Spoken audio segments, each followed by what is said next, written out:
De Saint Jean de la Croix, la montée du mont Carmel, livre 3, chapitre 14. On prescrit à l'homme spirituel la manière générale de se comporter à l'égard de la mémoire.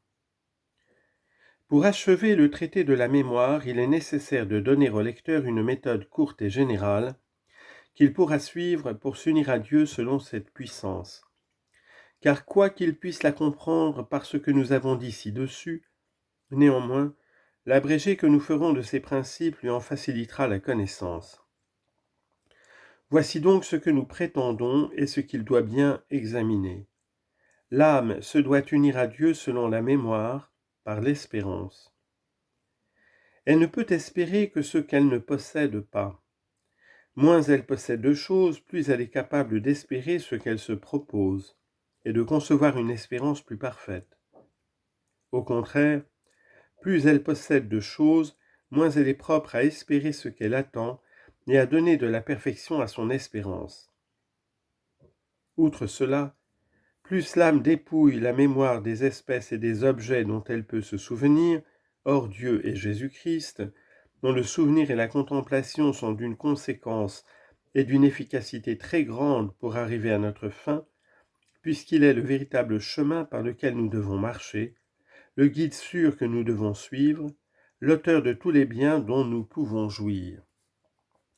Plus, dis-je, l'âme prive la mémoire de ces choses, plus elle l'attache à Dieu, et plus elle a sujet d'espérer qu'elle sera remplie de lui.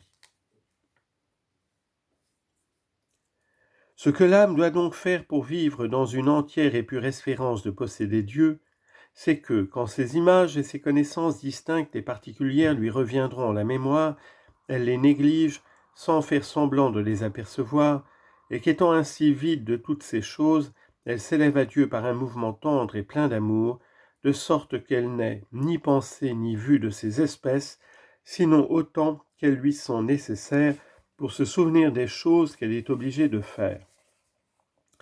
Elle aura soin néanmoins de les retracer en son esprit de telle façon qu'il n'y ait ni attachement ni plaisir, de peur que ces espèces ne s'attirent l'affection de l'âme et qu'elles ne lui apportent quelque empêchement à l'union divine.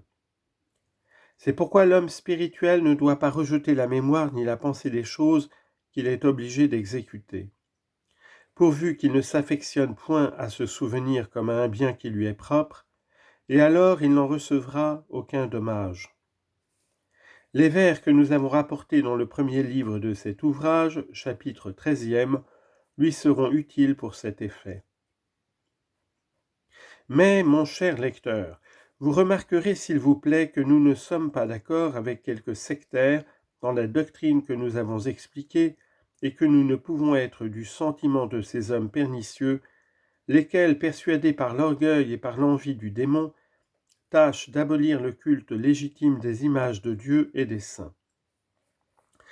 Bien loin d'entrer dans leur parti, j'enseigne tout le contraire. Je ne dis pas qu'il ne faut ni avoir des images ni leur rendre la vénération qui leur est due, comme ils le soutiennent, mais j'expose seulement la différence qui est entre les images de Dieu et Dieu même.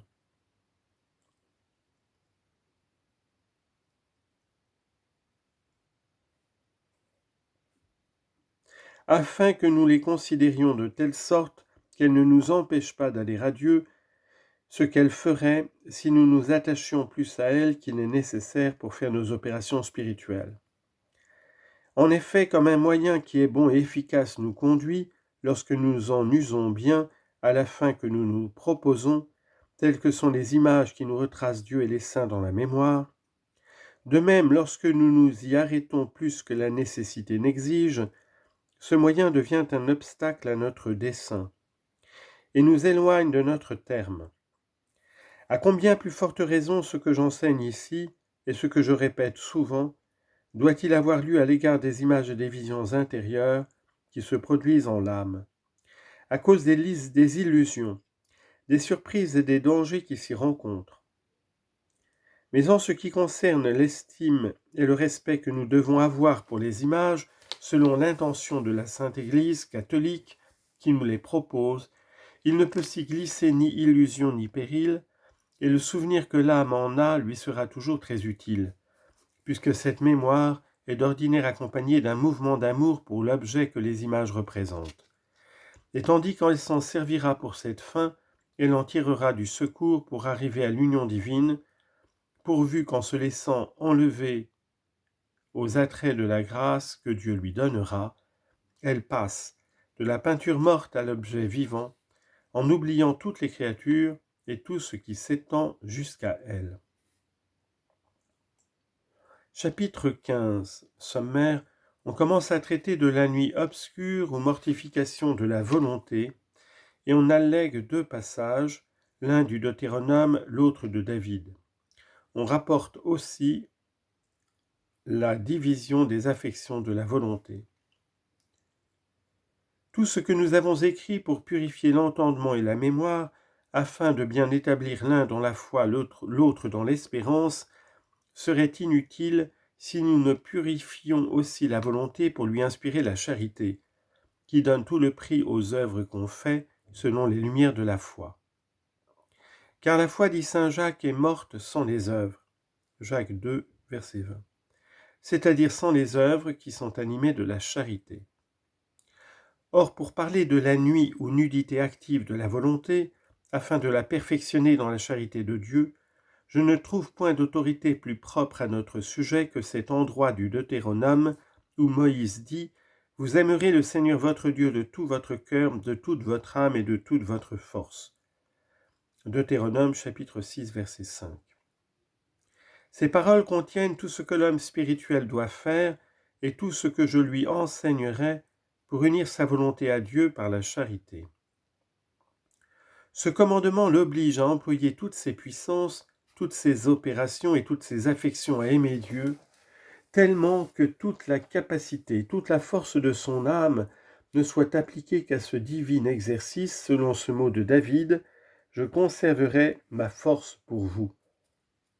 Psaume 56, verset 10. Or la force de l'âme est renfermée dans les puissances et dans les passions, toutes lesquelles choses sont soumises à la direction de la volonté. Lors donc que la volonté les conduit à Dieu et les sépare d'avec ce qui n'est pas Dieu, elle garde pour Dieu toute la force de l'âme, qui aime ainsi Dieu autant qu'elle peut l'aimer. Mais afin qu'elle puisse le faire, nous traiterons ici des moyens de délivrer la volonté de ses affections déréglées qui l'empêchent de consacrer toute sa force à l'amour divin. Ces affections ou ces passions sont 4. La joie, l'espérance, la douleur, la crainte. Et elles rapportent à Dieu la force et la capacité de l'âme lorsqu'elles sont mises en usage suivant la droite raison, c'est-à-dire lorsque l'âme les tourne vers Dieu, de telle façon qu'elle ne se réjouit que de ce qui touche la gloire et l'honneur de Dieu notre Seigneur, qu'elle n'espère autre chose que lui, qu'elle ne se sent de la douleur que de l'offense de Dieu, et qu'elle n'est frappée que de la crainte de Dieu seul. Plus elle recevra de joie de créature, moins elle mettra son contentement en Dieu. Plus elle s'appuiera sur les choses créées, moins elle établira son espérance en son Créateur, et ainsi des autres passions. Mais afin de donner plus de jour à cette matière, nous parlerons en particulier de chacune de ces passions et de ces affections de la volonté. Car le point principal de cette affaire qui regarde l'union divine consiste à dégager la volonté de ses affections afin que la volonté humaine, toute humaine et toute vile qu'elle est, soit transformée en la volonté de Dieu, ne faisant par cette union qu'une même chose en quelque manière avec elle. Ces 4 passions ont d'autant plus le pouvoir sur l'âme et la combattent d'autant plus violemment que la volonté est plus faible pour Dieu et qu'elle dépend davantage des créatures parce qu'elle se réjouit des choses qui ne le méritent pas. Elle espère celles qui ne lui sont point utiles, elle conçoit de la douleur de celles qui devraient la remplir de joie, elle a peur de celles qui ne sont nullement à craindre. Les mêmes passions, quand elles sont déréglées, produisent tous les vices dans l'âme. Elles y établissent aussi toutes les vertus quand elles sont domptées et bien conduites. Au reste, la manière d'en vaincre une et de la gouverner selon les lumières de la raison est propre pour régler toutes les autres. Elles ont une si grande liaison entre elles et une si grande conformité que tout ensemble tende virtuellement au but où l'une d'elles se porte actuellement, ou que toutes s'en retirent quand une seule s'en écarte. Ce qu'elles font toutes avec la même proportion. En effet, si la volonté est pénétrée de joie, aussitôt elle sera touchée d'espérance, de douleur et de crainte. Au contraire, si elle est affranchie de la première passion, elle sera délivrée des dernières, en gardant la même mesure dans ses différentes impressions. Elles ont quelque chose de semblable aux 4 animaux qu'Ézéchiel vit autrefois réunis en un seul corps. Ézéchiel chapitre 1 verset 8. Ils avaient 4 faces. Les ailes de l'un étaient jointes aux ailes des autres. Ils marchaient tous chacun devant sa face et ne retournaient point sur leurs pas.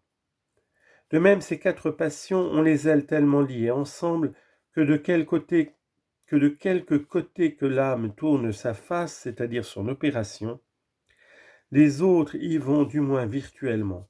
Par exemple, si l'une s'abaisse vers la terre, les autres y descendent. Si elle s'élève vers le ciel, les autres l'accompagnent.